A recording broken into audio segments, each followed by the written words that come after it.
Welcome everyone. So good to have you with us this evening. Really fired up and excited for tonight's training. I know Dad's got a whole bundle for us to dive into, but like I said in the chat earlier, I know the anticipation is killing some of you, but we've had some huge breakthroughs with version 4. Dad already had something amazing, and I just gave it a whole lot of thought, and we just went backwards and forwards yesterday and had one of the most profound, like I'd say 90-minute conversations, and those adjustments have already started to show up in a huge way. So we're going for it, working as hard as we can to get this in your hands as fast as possible, but it is worth it. I promise you that every extra week that we get to fine-tune this thing equals more and more breakthroughs on the other side. So really appreciate all your patience. It is coming in soon. I don't want to give any time estimates just yet. I'm all about under promise and over deliver, so hang tight. In the meantime though, tonight's going to be a big one. So we have 3 rules, which are obviously TAS, the trend zone alignment, the angle of the 21, and then also space. And space is the one thing that we really need to pay attention to with our own eyes. We get all the signals, we can see all the angles. The trend table gives us a lot of information right in front of us, but we still have to eyeball for space. And so Dad's got loads to share with us, so I'll get myself out the way and let's dive into the training and enjoy the evening. All right, so Dad, let me find you. There you are. Wait, no, now you moved because... there we go. Did that work? It worked. Yes. Thank you. Found me. For, as always, pouring in tons of time into prepping for things like this, coding for endless hours behind the scenes to improve what is already amazing. But let's just rip into it. How are you feeling after our chat yesterday, though? Oh my gosh, that was amazing. I think it was our most, since we launched this was the most productive chat we ever had. We just had this, I just love the relationship with my son, that we can like work together, a father-son relationship. It's so amazing. I can't tell you how much I love it. But we just hit the zone.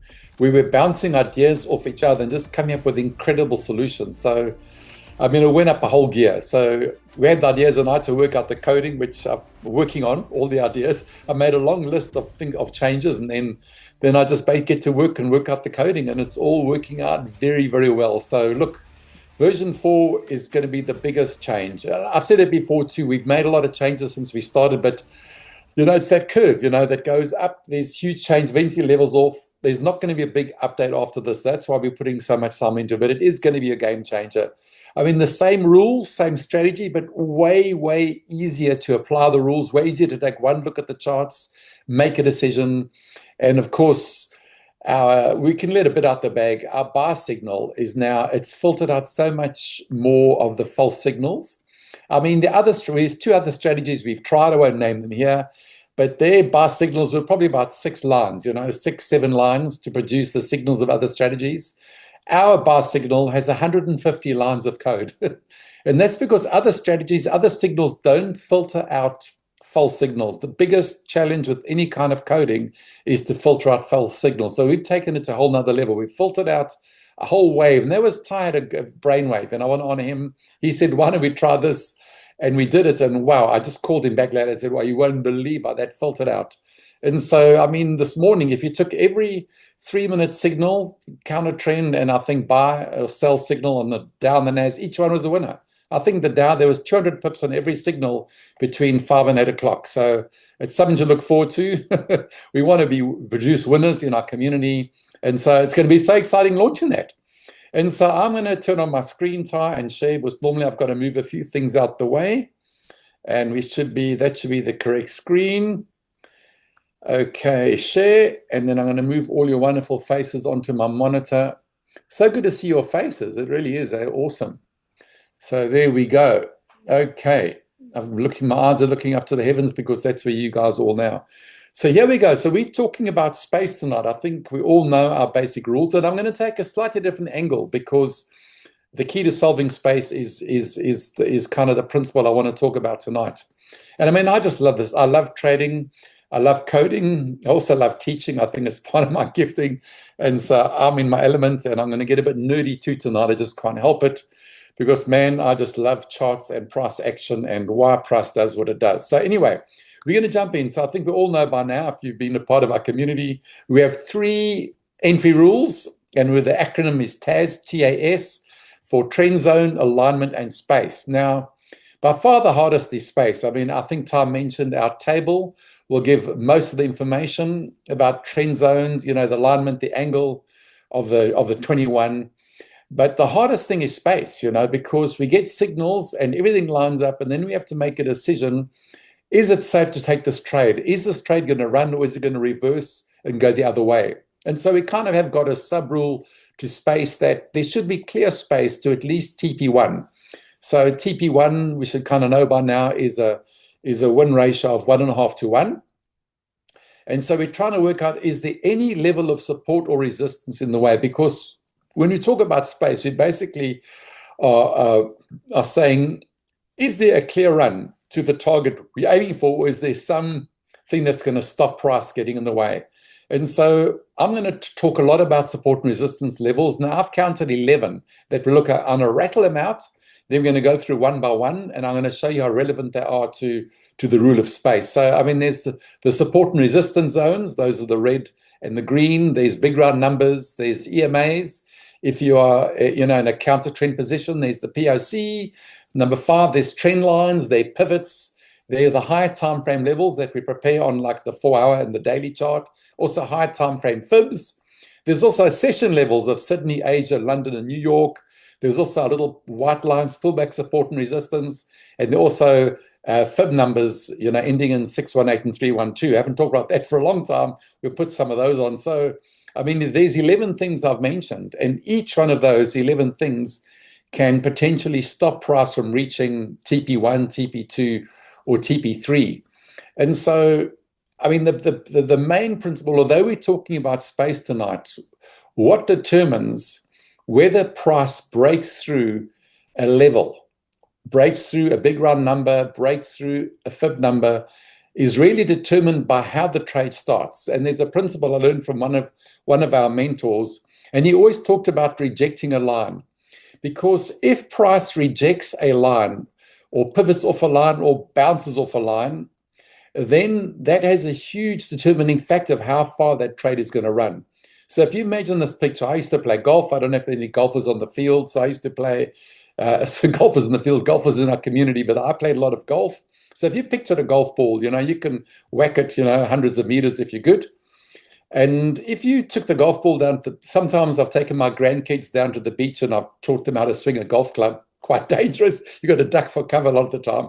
Anyway, if you take a golf ball, you try to bounce it on the sand, it's not going to bounce. It won't even bounce at all. If you throw it down in the sand, it's basically going to stay there. So it's not going to bounce at all. But if you say, often I've putted them inside on the carpet. If you drop a golf ball in the carpet, it may bounce, a few inches, or maybe not at all. But if you take a golf ball down to concrete and you drop it or you throw it hard, it's going to bounce a long way. And that's a bit about how rejecting a line works, or a pivot off a level, is that the more significant a level is, the more likely price is going to bounce and move the other way. And that's crucial for space, because when you get a buy signal, if it hasn't rejected a key level, then it's less likely to break through a line of support and resistance. And that's why we've kind of, in our training, we've got a lot of lines, and our charts can look busy. And that's a good thing about, by the way, version 4. The main goal has been to make it less busy and easier to read. So it's going to be much cleaner. And so anyway, going back to what I was saying, we do draw a lot of lines on our chart because each one of them can be significant. And so I want to take a look at these key levels and talk about what determines whether there's enough space, because sometimes there may be a line in the way of pivot, but there may be a clear reason why price may break through that and move to the target. So the first one, we're just going to go through quickly. The first one, I've just taken a little bit of a support and resistance indicator, out of our main indicator, and we can see here. Initially, let me just draw it in. There was a zone over here. So I'm just gonna let me just draw in a fake. There was oops, my mouse is not playing game tonight. There we go. All right, so that would have been, this would have extended, of course, all the way across to about there.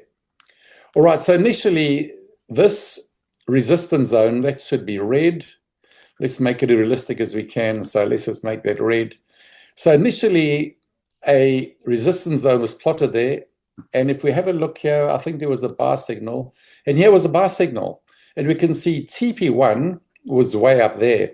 And so very often you're going to be confronted with a situation that now you've got a signal and we got something in the way. So do I wait for a lightning bolt to break this resistance zone before I enter? But many times if you do that, you're going to lose a lot of pips. The safest way to enter a trade is right at the beginning. Let's just look where we're not going to look too much at the MACD tonight. This is a good trade because we can see our bullish crossover, was below zero, and our signal is quite close to the crossover. So that would be a good signal.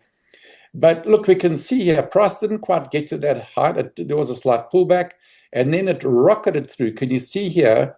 Very often price will hit the zone, retest, and move up. And so there are cases, what I do is I'll actually look at the trade, because Wayne asked a very good question, because I took a sell on Saturday, and there was a zone in the way, and I took the trade. He said, wasn't it risky? So we'll look at that in a minute, just to illustrate this point. But what I do is that when I'm confronted in a situation, should I take this trade? We've got a resistance zone. The key is always to look to a higher time frame. We've got this wonderful saying in trading, I didn't invent it, but higher time frames bully lower time frames. So if we look back and say we're looking at this buy signal, we always look at a higher time frame. Now, things are a bit rangy still, 7:15. There's not massive movement at the moment, but I'm always looking at what the higher time frame is showing us, because if the higher time frame is looking bullish, then it becomes a high probability that price is going to move through a zone. So you can see this one, as I said, rocketed straight through. So if we look at the higher time frame, so let's look at this candle. Is it going to break through? I look at the higher time frame. There are a number of reasons why. So in the higher time frame, let's look at this candle over here. So we're just about to break through. And then I've learned from my son, think globally. So that's going to appear in the same place. And what I love about our community is just all the feedback we get.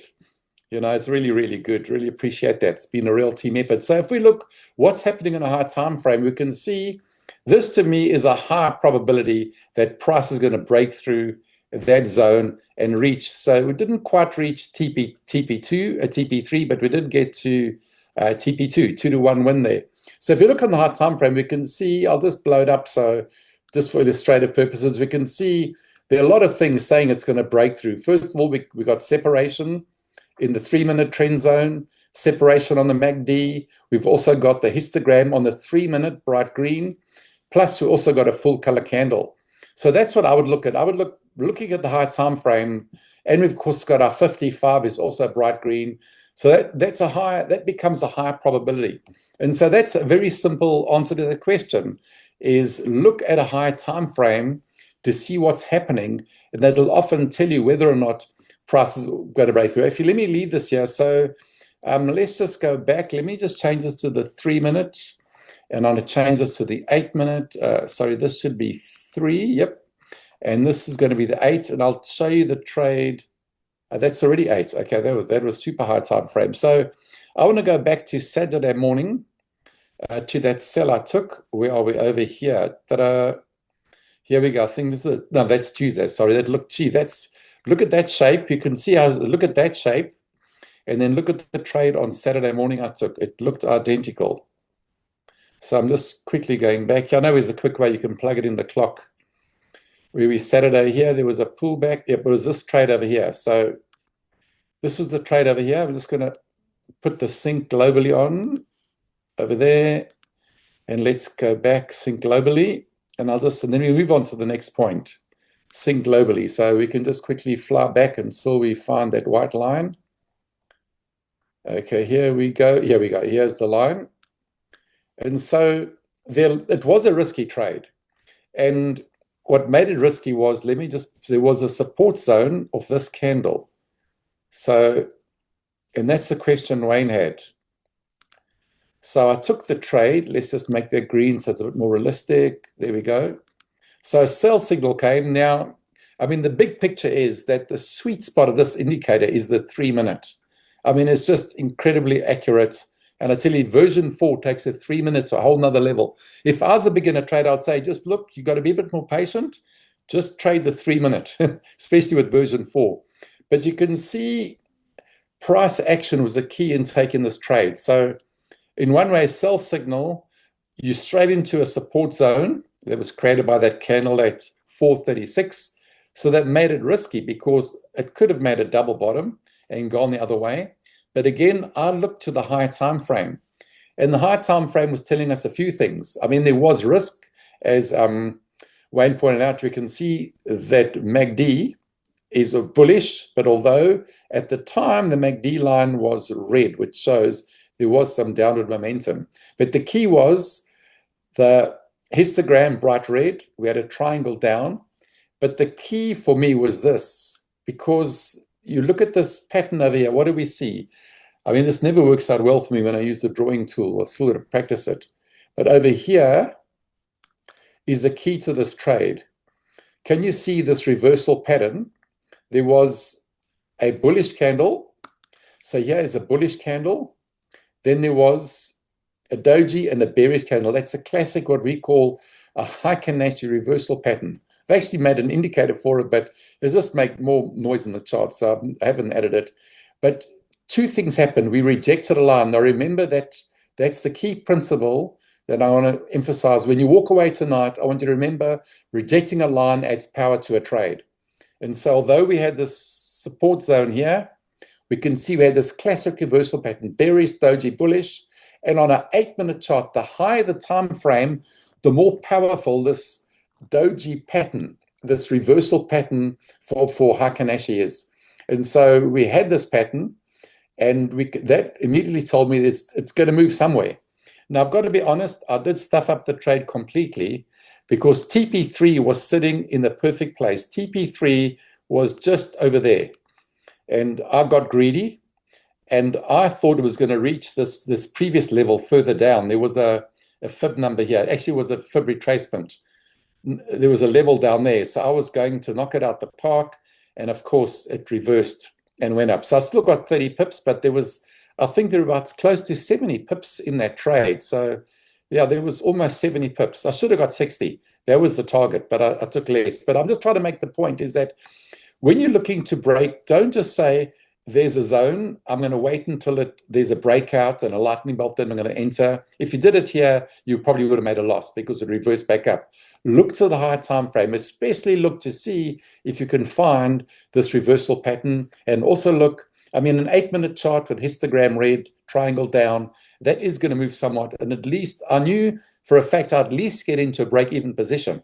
And so that is a key for breaking through these zones here. The key is look to a higher time frame, and if that's looking either very bearish or very bullish, then it's highly likely that you're going to break through and you can get in the trade earlier. Again, the earlier you can get in the trade, the safer it is. I mean, there's nothing better than getting into a risk-free position and then the trade takes off. All right, so I wanted to talk about that first. So let's just go back to one chart here, and let's go back to the 1 minute and get back to where we are currently. Don't know where price has gone, but it's here we go. All right, so what I've done, I've taken out the high time frames just to make it a little bit simpler to look at the high time frame EMAs. And so let's look at, so that is basically how I look at support and resistance zones for breakthrough, looking at high time frames. Then big round numbers, let me turn off the support and resistance now. Big round numbers are massive. And so if we just turned on, I've just also plunked in a quick big round number. I've taken a big round number just so we can see that clearly. Price really moves a lot around big round numbers. And so what I'm saying is if you get a signal and price is rejected or broken through a big round number, there's always a chance that it's going to move. So let's just make this a 3-minute chart so we can look further back. And let me just see on this one, I'm not sure if I've got 5. Yep, I've got 5 in the back. All right, so we can see here how price respects these levels. So look here. So here we got, this is 45.5, 45.400. And we can see that often price is constantly moving between big round numbers. That's why this is called price action, understanding the bigger picture. So we can see, look there, what stopped price moving up, largely we could say that was a big round number. It flew through this level. What stopped price going further? Big round number. It went from one big round number, shot up 200 pips, hit another big round number, then came to another big round number, boom, boom, boom. When it broke that, went down, almost kissed it again, went up, broke through, came back, rejected a big round number, and then price moved up.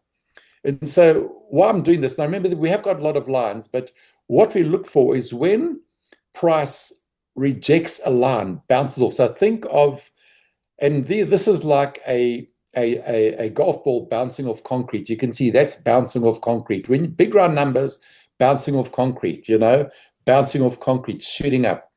Big round numbers are massive. And so when you get a signal, and the closer you are to a rejection of a big round number, the more likely price is going to move. So let's just see what's happening here. This is what I'm on the 3-minute. Let's just pop on the indicator, and we can see here what is happening. So there we've got rejecting a big round number. Okay, this was obviously an open, but we can see how price dropped 200 pips and then rejected. Now there's a counter trend signal, but because we've bounced off a number, we've closed. We can see we tested that big round number. You get a counter trend above that. You got separation. I mean, I know we're not focused on the MACD. Look at that. You got a bright histogram, separation. I mean, a lot of these counter trend signals move. Look at that. There would have been other lines in the way, but that shows you. Let's just see. I mean, we can almost calculate without it. It's almost, that's basically, just about 100 pip move there. And again, we see price rejects a big round number, and we can see a little double top. We can see a little M pattern here, and then we look to the signal, that's going to drop. And again, there were some holdups through there, but eventually it comes all the way down. Here we can see we've closed below a big round number, price comes down. And again, these are the good signal. Now here that's a sell signal below a big round number, rejected that level, boom, down. Here we go, we close above big round number. Not a big trade there, but still how many pips was there? 56 pips. These are the ones you look at too. So here we got a bit of a W pattern. We got a double bottom, W pattern. And we won't talk too much. That's higher than that. So that means that's going to be higher than that, but we won't go down that. When you get a buy signal, you've clearly look at a double bottom on a big round number, and you get a buy signal. I mean, that was this morning that moved up almost, you could say, no, that was, we closed there. So let's say there was a good 70 pips in that move. And so again, big round numbers are like concrete. So if you look back, we only go back 500 bars, but whenever you reject those big round numbers, so that's why we've got that in the strategy. Obviously, the indicator produces them for us, and so it makes it a lot easier. But always look for them. Look for those big round numbers, because if you get one, there's a good chance it's going to break through other levels of support and resistance. All right, let's keep going. So we're doing for time. We're doing great for time. Then EMAs. We're not going to talk too much about EMAs. We've talked about that a lot before. But let's just, I better bang them all on quickly. So let me quickly just turn on all the EMAs under style. Boom, boom, boom. And we can see that when price bounces off an EMA, there's always a big move. Here's a good example. So we can see here, it's a bit of a trend line almost on the 236. I mean, we can count that as a hit. Whenever you reject those lines, there's always a bounce. Here we too, look at this. We're looking at a 3-minute chart. Although there's not a signal to take, we can see how strong these are for support and resistance. So let's see, we're in an uptrend here on the 3-minute. Let's just see, look at this. I love this. Here we go. So we looked at this double bottom in another context. Now this is what we call a cluster. Okay, so Tana often talk about clusters. When you've got, let me just, okay, we'll look at the Camarillas in a minute. There could be other things here, but can you see we got two things happening here? We've got a big round number. We've got 45,400.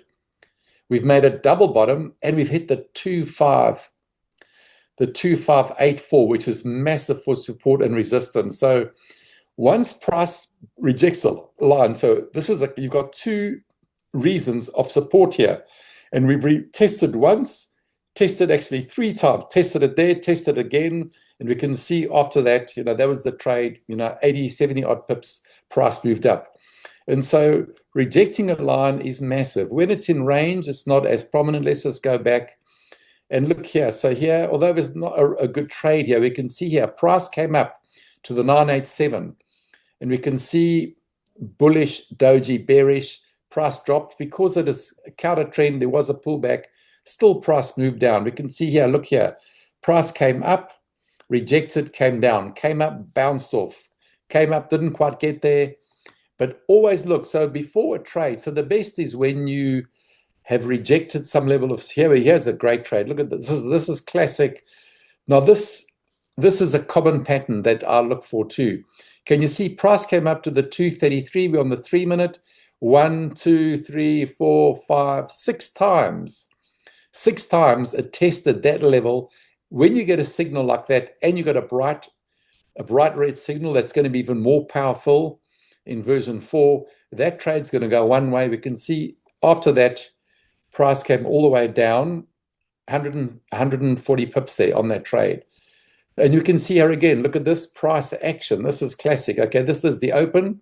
This is a huge stop. Okay, this is when this is when the market's open, not the official New York Open. But we can see again, look at this massive doji. It couldn't break below the 987.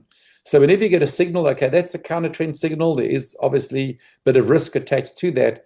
But you can see once you reject, that's like, again, picture a golf ball bouncing off concrete. Rejected that. So, I mean, our signal was there, but still that ran up 180 pips. And the reason for that bounce, one of the big reasons for that bounce is we hit concrete, bounced off, up we go. So I think we got the idea, but if you just do in your own time, just go back testing and you'll see how many times, look here, here's a cluster. Now, though we've got the 2584, can you see what's happening here is that we've got a bit of a kind of a double bottom, but again, we've got a cluster. We've got 2 moving averages. Price comes down 1, 2, 3 times, rejects it 3 times. We get a buy momentum signal breaking above the 2584. That again, that's a golf ball bouncing on concrete. And after we've rejected a line, there would have been, that's 176 pips. There would have been lots of moving pivots in the way there. But again, when a trade starts bouncing off something, whether it's, bouncing off support, or like I showed you, bouncing off resistance, those are the trades that tend to move. So when you take a signal, just be wary of that. Always look to see before the signal, have we bounced off something significant? So I'll mention a few others. The POC, of course, that's also, well, here's an example right here on the 3-minute trade. So the POC also will determine space. So look, here we've got a big round number. So that would have been, we've got the trade. Oopsie daisy, should I wait and only enter after the big round number? Well, if you did that, you would have made no money. Now we are a little bit rangy. How much did we hit TP2 here? Okay, 30 pips, that's a good trade. But look at this, can you see? Here we've got a cluster. We've got 4 things that price is bouncing off. We've got the PRC, which is massive. We've also got this resistance trend line. We've also got, it's bounced off a trend zone, the 21, 2 EMAs. So, and we can say it's also bounced off this previous resistance zone. So there's what I call a cluster. So that trade, 30 pips, because we've rejected. So I wanted to mention the POC. I mean, I haven't loaded up the second POC, but we know that works. When price rejects a POC, it tends to move. And we can see here what stopped this trade moving was the POC largely. All right, so that's the POC. Then I've just trend lines, of course. So here we got live action with the trend lines. We can see what added the spring and caused it to break through a big round number was the fact it also rejected this trend line. So remember, although this is a resistance line that is plotted in red, when price breaks above a resistance line and retests, I mean, it's obviously, hopefully you can see here, you can see there was the retest over there. When it retests, it actually serves as support. And so these lines are huge. That's why we've put them in the indicator. We can see here again, obviously one reason for price not going further was the 233. But again, we can see massive support here. And so if this turned the other way, if it rejects a trend line, that's again, it's like bouncing off concrete. Trend lines are massive for rejecting a line and then enabling us to break through other levels of support and resistance. So those are trend lines. I mean, the big one is pivot. So, I mean, if we just did a little pivot study, turn off the big round numbers and turn on just the Camarillas. So let's just, what we're going to do quickly is just fly through. Let's just change this to the 1 minute, turn on the camarillas, and here we go, inputs. Here we go. So I'm just going to show you on the daily, and we're going to look at price rejecting and how that can affect trades. And so there's a lot of coding. This is 500 lines of code to produce this. But that's awesome. But look again. So here we got a daily. I'm not going to reference the numbers R4, but look at how this determines price action. I mean, you can see here this R4, this daily green pivot. I mean, you can see it's like, oopsie, where did that come from? It must have been so. You can see, look at this, exactly the pivots. Now, it's a range in the afternoon. So generally, there's not big movement, but you can see here, price generally moves between the pivots. So we can see price came up, rejected a line. That probably was a counter trend. Tom and I were talking about this trade this afternoon. We did get a signal, and you can see, we won't clutter the screen too much, but you can see that rejection, again, caused price to move down. Because it was slightly counter trend, it didn't move that far, but generally that was almost a touch there, moving between the pivots. So we can see, especially on the 1 minute, we can see price came up, couldn't really break above that R4 and came down, wandered down, to the R3. So if you just look back on a daily basis, we can see here that these are huge for support and resistance. So I'm trying to see here's a good example here. So if we look here, this is going back to yesterday morning, 6:05. When you see this look, where price rejects a line, can you see, for how many minutes is that? That spent 13 bars. It spent 13 minutes and it couldn't break through. This probably was about R2. And then price moves up. Let's just see what was trending then. Then you get a counter trend signal. So again, let's first look here. We can see this is when you see this price sitting on a pivot, or it could be any level of support or resistance. When it sits for that long, 13 minutes, and then starts to move up, that is like throwing a golf ball on concrete and a big bounce. So we can see there was quite a lot in the way there. So there was a signal. Here's our counter trend signal, and we can see that it actually pulled, before it pulled back, obviously, it kind of flew through the 233, which is massive. It was often a retest.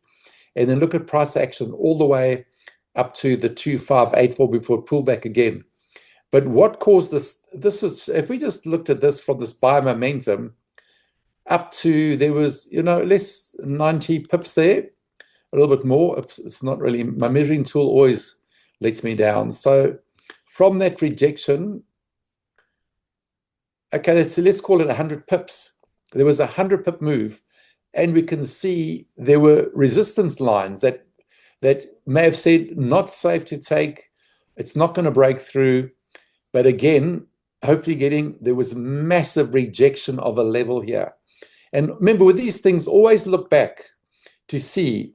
So if you're in a trade, so let's just crunch this up a bit. If you're in a trade and you're thinking, how significant is that level? Always look left. And we can see here, wow, look at this price. Look at this, how this R2 price came down, bounced 100, that's about a 200 pip bounce, came back again, messed around, and finally, look at this, rejected it there. And after rejecting it there, look, there was a move up 150 pips. Now, a lot of that big move, again, breaking through other pivots. When you get a cluster around a serious level, it's always going to move. So I love looking at, let me turn the indicator off.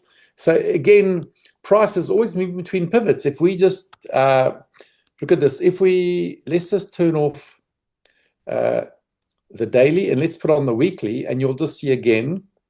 And let's just beef this up just to go quickly. Let's put this on the 5 minute. So the higher the pivots, like our, daily, weekly, monthly, the more likely it's going to affect price action. So we can just see here, look at this. So we can see clearly how this is now the weekly. Hopefully it's clear on the Zoom. Look here how we rejected. There was a pivot. Now there was another reason. There was a big round number. So that would have been a cluster. If we turn on there was a 5 minutes, the 3 minute signal was actually on that candle over there and the 1 minute. but we can see how price rejected a weekly level. And you can see again, almost down, we could say that counts, rejected it there. But if you just look back, you can see here, whenever price rejects, look at this here, to the millimeter, price rejected this weekly pivot and then shot up, broke through that weekly pivot, hit another one. And so if you just look at these pivots, price is always moving between these levels. So here we can see again, price, there's a weekly level, rejected that, flew up and almost hit that level. But it's fascinating looking back. You can see here, price hit there, came down to that one, rejected that one, came out to that one, broke through there, went up to there. Price is constantly moving between these. So we can just dial it. Let's just look at the monthly ones now and maybe change this to a 15-minute. You can see, because often these are linked together. So now we're looking on a 15-minute chart at monthly level. So let's just look for some price action here. You can see now these are big moves. This is a 15-minute here. You can see multiple rejections. And there, what did price move up? Remember, it's a 15-minute. So that's like basically there's a 100-pip move. Let's just put on did we get a signal? No signal there.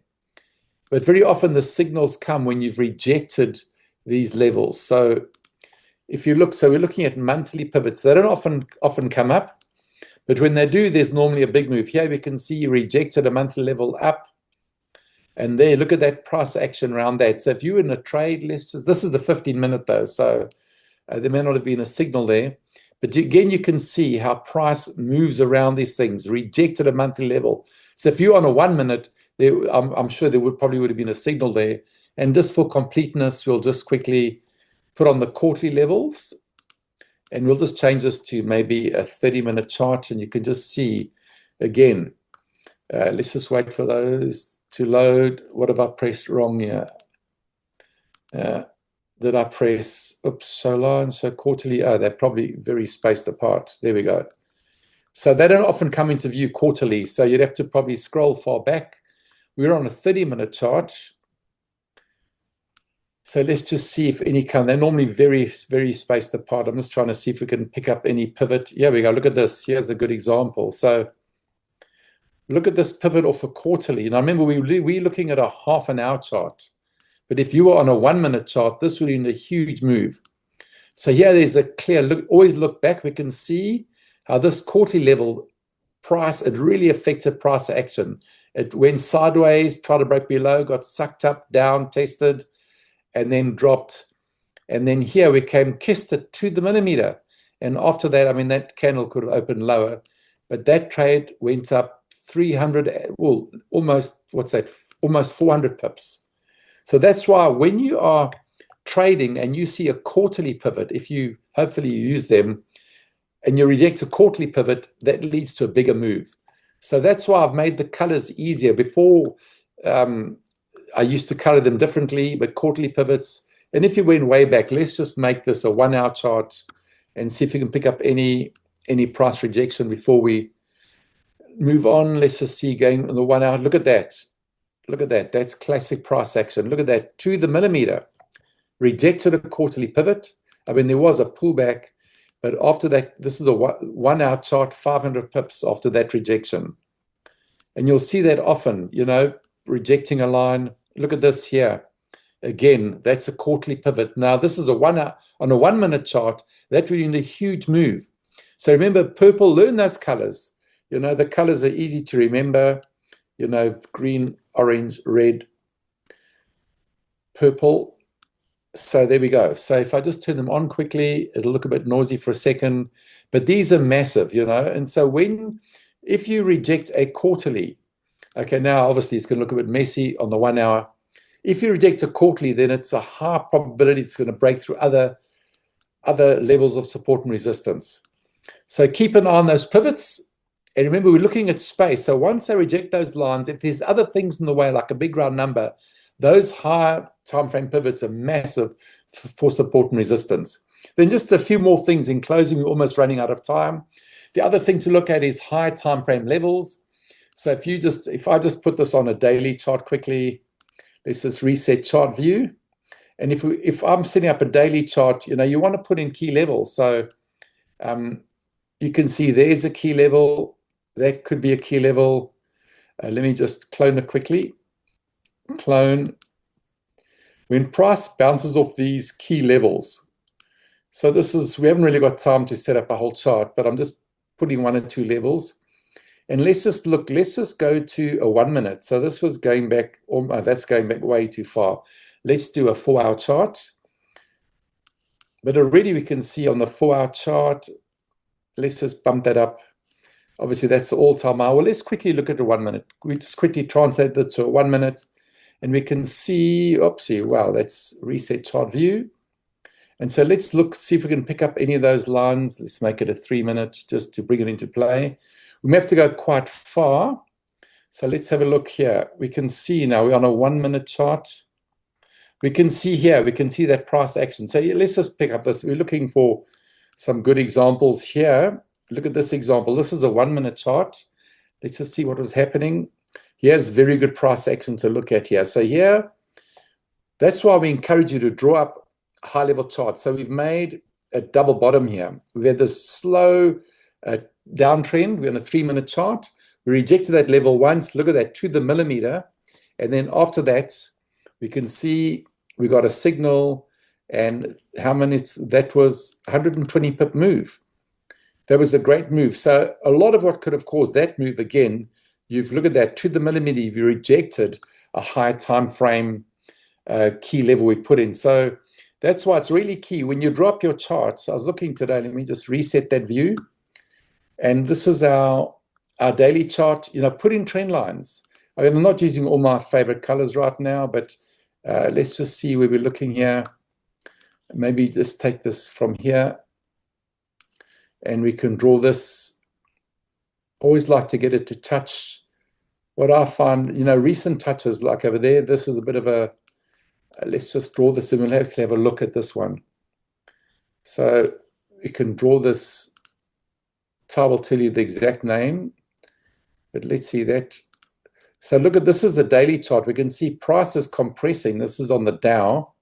We can see, so it looks like there could be a breakout there. But if we went to the 1 minute, we go right back and reset chart view. Let's just see where those trend lines come into play. Sorry, let's do the 5 minute here just for speed. And we can see when price, let's look at here. Now I'll do it very quickly, so not 100% accurate, but look here on the 5 minute chart.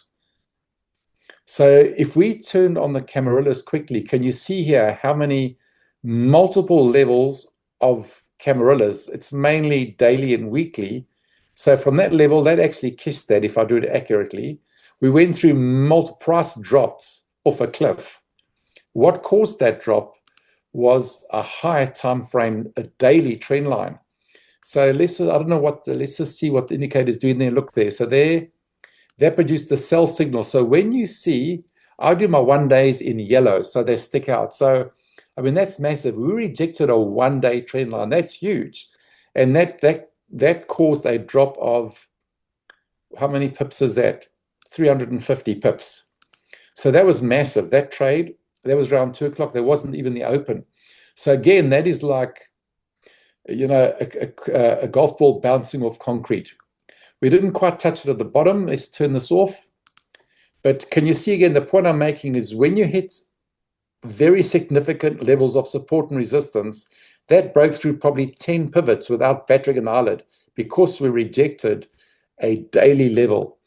So again, let's just see if we can see where it came into play. Anywhere else is going back to that trend line. It would have shown some way. Again, we can see there rejection. But I think we got the point. I'll just delete those drawings quickly. Let me just pop them off. Almost finished. All right. So also, of course, the other big thing is if we massive for rejecting lines. We're going back to the daily. I mean, daily fib levels are massive. I've covered this quite a bit, but if I would have done a daily fib to there. I'll make that 4. So again, this is a daily fib. We'll go back to, say, a 5 minutes. And if you're rejecting daily levels, they're massive. And so although you may have things in the way, they will break through. So if we look at this, if we there's like multiple multiple lines on the way up in this trade. But let's just turn that off. But we can see here, this is like the 0 or the 1 of a daily pivot. We rejected that level. And after rejecting that, we can see there was a big pullback, but still 220 pips.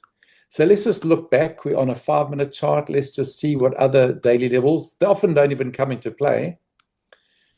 I'm just going to crunch it up. Well, let's put on the 15 just for speed. And let's see.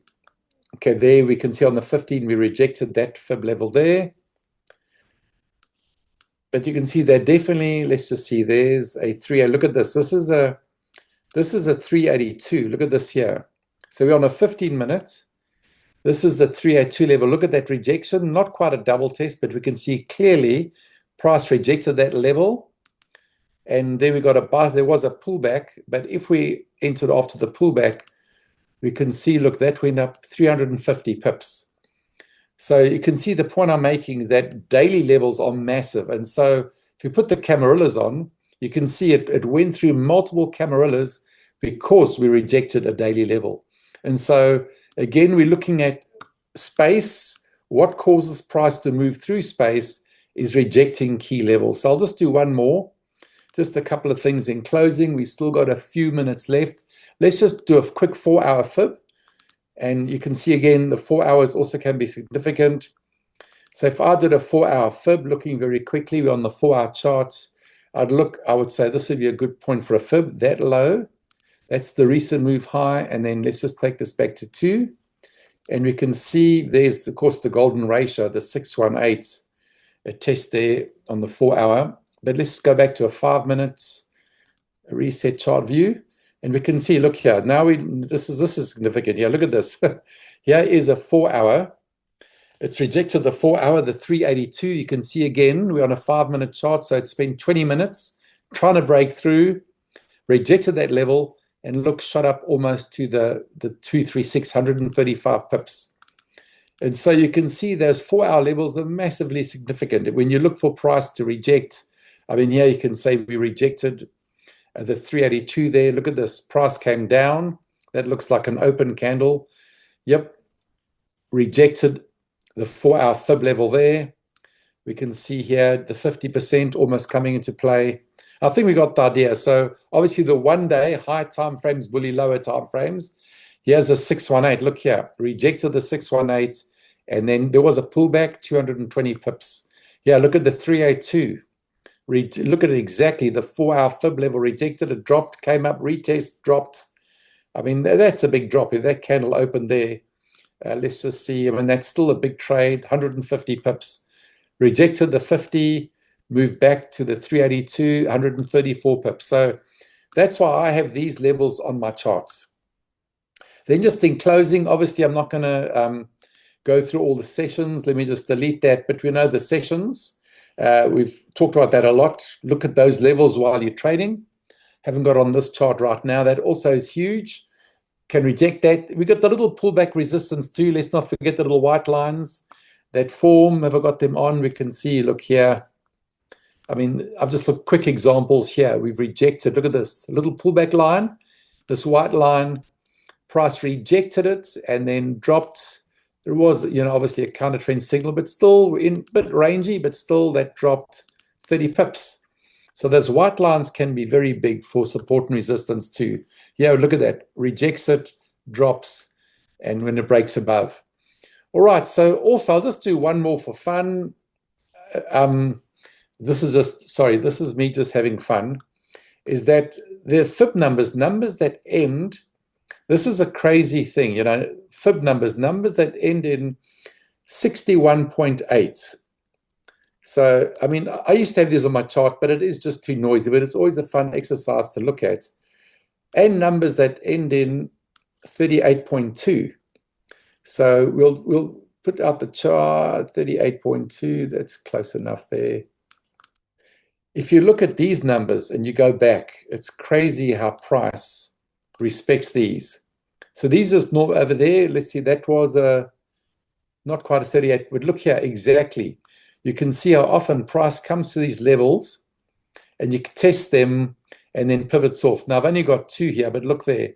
Price moved up, hit that fib number there, tested that fib number there, and you can see here, hit that double fib. And so look, these things can then determine, whether price moves through space or not. So remember again, just in summary, one of the rules is there enough space? And why does price sometimes move through open space or move through pivots and other big round numbers? It largely depends on what it bounced off before the trade started. And the higher the time frame of the level it bounced off, the more likely the price is going to move and break through other big round numbers and other pivots and support and resistance. So I think I've talked a long time. I think my time is up. Tom, I'm going to hand back to you. So I'll... You're good. Stay there. One question at least. Okay. Asking a good one. Can you hear me okay? Yep, I can hear you loud and clear. The 55, just regarding the EMAs, would you trade through the 55 being a lower EMA? I know what version 4 is going to say about that, but for now, yeah. I mean, why would you ever take one if the 55, I don't even think you have it turned on right now. Yeah, let me just turn it on. Just here we go. There you go. There we go. So if that was in the way with version 3, why would you potentially take a trade if that was in between entry and TP1? I mean, it would be breaking the space rule if it was between your entry and TP1. Yeah. But would you hold through it, set a target to it, or for what reasons, whether it be the histogram or other things, would you trade through it? Yes. I mean, again, it's the same logic of what I've been saying, is that if you have rejected a key level and bounced off like a cluster, EMA, pivot, a daily trend line or daily key level, if you've bounced off it, then it's highly likely it's going to break through it. Like here, you can see here we broke through it. And obviously you look at price action, there was a massive double bottom here and a trend line break. So if we go from there down to there, I mean, look at this massive W, not the most beautiful one. And so we broke it at that point. So I haven't got all the cameras turned on here, but look here. Okay, here's a good example. So let's just delete that trend line. We can see here, it's not massive, but look at this. We rejected this daily pivot, and that clearly caused that bounce. And so that pattern is right there too. Heikin-Ashi reversal pattern right. Yeah, there. Thank you, Ty. Yeah, we got doji, bullish, bearish. That's classic. So price action. So that tells you two things, that you can almost call that a cluster, because you've got Heikin-Ashi reversal pattern plus clearly 3-4 times for 4 minutes, price boom, like a hammer, bang, bang, bang, bang. Couldn't reject it. And when you get that pattern, there's a high probability price was going to move up. So again, always look, before you take a trade, look at the bottom of the trade. When it turned around, what did it hit? Any level of significance. It also was a big round number here. Look here. Almost touched it, 3 pips off, but close enough. So I hope that answers the question. Like there, we flew through. We flew through there, and also there was a big round number we rejected here. There was a big round number right over there. Price couldn't break through. So hopefully that answers the question. I wonder, look, this is what we probably could say. The safer trades are going to be when you're on the correct side of the 55. 100%, yeah. That's always going to be the better ones, without a doubt. So at the moment, I guess we're to some degree milking why would we take a signal and ignore space or violate space if there's something in the way. But we will also tell you right now, the better ones, which we're looking to try and remove more and more, are the ones that we know have a higher chance of smacking into a wall. Yeah. And the 55 can be that. So it's... Our version 4 will make it way easier. You won't even ask that question with version 4. It'll be so clear. So it's going to be a lot. I mean, even look there. I mean, how it broke the 55 and the 233, came back into, the sea of blue, but also was the 55 and the 21. We tested it. Huge cluster, and then just bang, exploded. Yeah, that was I mean, look, I haven't got all the pivots on here, but there was a lot happening over here. There's a big round number. Look here. So there was... It looks like the 730 Express, Dad. Yeah, there's a 730 Express. There we go. And Because that's it's still there. yeah. So look here. Look at this. This is a good exercise to illustrate before we close the night off. There was a big round number, double test. We rejected this, the trend zone, the 55. Look at that. 1, 2, 3, 4, 5, like 6 minutes. Rejected that. And also we broke above the 987 and the 2584. We rejected also, you could say, these pivots. And then that shot up, almost 100 pips. There we go. Very, Ty, very over to cool. you. I'm just taking in. I just answered Selena in the chat.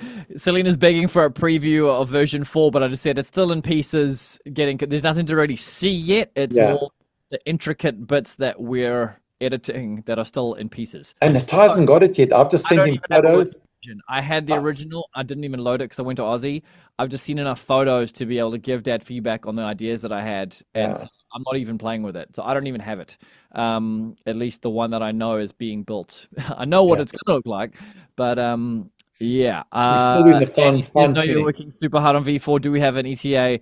Not yet, just because the code is literally still being adjusted. So we were testing, and then I had some ideas, and those ideas have sent Dad back to coding, but he's made an insane amount of progress already in 24 hours. So working, and then once we have it coded, then we will test it to make sure that for at least a week where there's no other changes. Because making these kinds of releases, we don't want to release something and then make more changes. Naturally, someone's going to have a great suggestion within 5 seconds of seeing it, but we've really put a lot of effort into Yeah.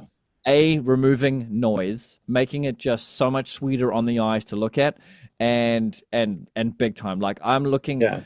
One of the sentences I said to Dad, I suppose, Dad, if you unshare, we're probably not showing anything else. We can have our faces Yeah. right staring at a black screen, and then I'll pin I'll myself share. both. There we go. Yep. Have a side by side chat. Oh, now I've lost the chat. There we go. The idea. I'll just bring you guys into the process. It's like we can have 1,000 different indicators on that screen, which is a lot of information. But because we have now figured out how to have an insane amount of filters on our signals, it means we don't need as much information, therefore less paralysis by analysis. So the goal being, what is the necessary amount of information which validates taking the signals that are there? So we're trying to aggressively remove as much as we can to make it so much more simple to just see the signals that you want to see and not be distracted by all the temptations to enter or re-enter trades that are beyond the most optimum point of entry. And that might sometimes mean having more patience and waiting, but it also means that you can set alerts with more confidence that when those signals go off, they have a much higher chance of reaching their target. So I'm so excited for this thing, guys. Yeah. So It's going to be quicker too, because there's when you do coding, PineScript's got a thing called like a profiler. You can click this button that'll tell you exactly which part of the indicator is using too much processing power. So I've gone to all the sections of the indicator that slow it down, and I've managed to speed it up. And so when you click between time frames on version 4, it's almost instant. Whereas now, there's a few seconds lag, and especially if you've got all the tables open, there's a long lag. But I've also sped it up. So version 4 is going to be very quick clicking between time frames. There's hardly any lag. And it's going to be nutty. Like just in terms of the level of the success rate of the signal so far, Dad. I mean, removing the false ones. I mean, I wish you could hear Dad's voice when he was scrolling back yesterday after he applied what I said. It was hilarious to listen to the ecstasy of, oh my gosh, I can't find a false signal. Anyway, so it was yeah, we're looking forward to it, guys. So working hard. Well, Dad is. I've given him my idea, so now he's coding, and now I'm just dreading that as soon as it's done, it means recording another video and another PDF. But I know how good this is, and I'm going to do it. So. Yeah, it's coming. It's coming as fast as we can, and then hopefully as well another in-person event, guys. So we want to great dates together as soon as we can for the release of the actual update, and then plus another in-person get-together. So yeah, that's the plan. Always just reading, Angela. Always so much good value training, and you guys are constantly improving things. TrainForce is thank you. It's constant added value. Thank you so much. Oh, Angela, really appreciate that. And there's a few other ones in there too. Also saying thanks along the way. Just reading the chat. Love it, guys. Really, really cool. Selena, one more question there. Find it quite hard to get the entry on the close of the candle before it moves too far. Is there any tips for that? Yeah, so you're meaning you're waiting for the candle to close before deciding to enter? Yeah, you're nodding. Okay, so with that, I guess, Dad, you could comment on what are the chances of it, like, if you've got a decent sized candle, there's probably a very, Dad, you correct me if I'm wrong, there's probably a very small chance that that signal is going to Yep. disappear. So you don't necessarily have to wait. If you're looking at a 1 minute candle, and it's already looking quite bullish, and you can see, sometimes you can see inside that candle to the level of volume that's happening. If it's like just dragging its heels, not as fun. But if it's like, if there's a lot of energy in that candle and it's already moved like kind of significantly, you probably don't have to wait during the, like, you're not gonna, it's only just gonna keep moving. So that is, there is a risk, obviously, clicking and entering before the close of a candle, but sometimes you can just tell. So I don't know, Dad, if you want to comment on that. Yeah, no, absolutely. You can normally tell the shape of the candle. I mean, I never enter on a doji. I mean, that's with Heiken-Ashi candles. I always wait for a buy for a flat bottom or sell for a flat top.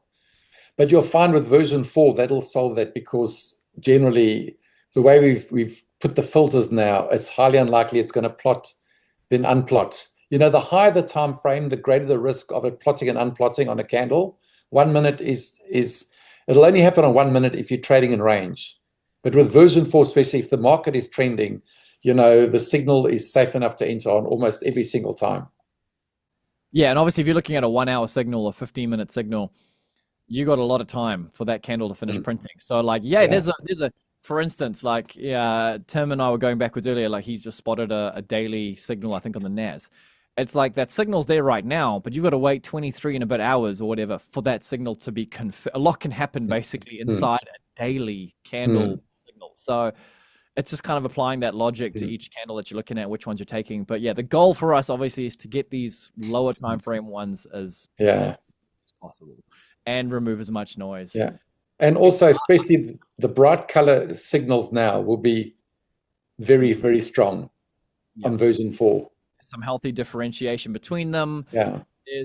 Look, guys, I'm frothing for this thing. I don't have it yet. So I had it and then I had ideas. So anyway, I'm sitting on my hands waiting. But I know at the same time, I know how to see what Dad's coding. I already see it. I just want it all in one place so we can all have it. So that's pretty much that. Ooh. But yeah, guys, we're just after 9, so we'll wrap it up there. But we will keep you posted in terms of how joining us. But I guarantee you, the reason that we might not be up posting as many trades of our own is because we're just busy coding and working on this thing. So it is coming in hot as fast as we can because I want it.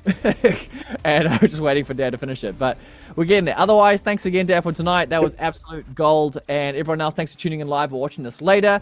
In the meantime, enjoy the rest of the week. Trade safe, and we'll see you on the chat. All right. Awesome. Good night, everyone. See you guys.